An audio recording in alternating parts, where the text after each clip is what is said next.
ไล่2-3หมอแล้วพี่น้องบ่ทันแล้วยัง3-1พี่น้องเอ้ย3ก็3บักไงนึงพุ่นโอ้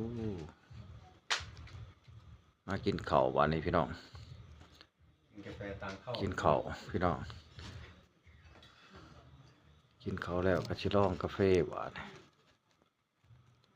กาแฟขัวกินข้าวเลยพี่น้องเด้อกินข้าวนำกันเด้อมาอาหารดีพี่น้องอาหารดีเพิ่งอาหารเลยพี่น้องเนี่ยโอ้ธรรมศาสตร์ดีรอนี่พี่น้องเลยตำปลาแห้งมีตำปลาแห้งอันนี้ก็แจ่วหมักเพชรพี่น้องโอ้ยจักพันหน้าพี่น้องเลยจักกินไปหอดไทยเนาะประหยัดแนวไหนประหยัดกับโมเมนต์ดอกพี่น้อง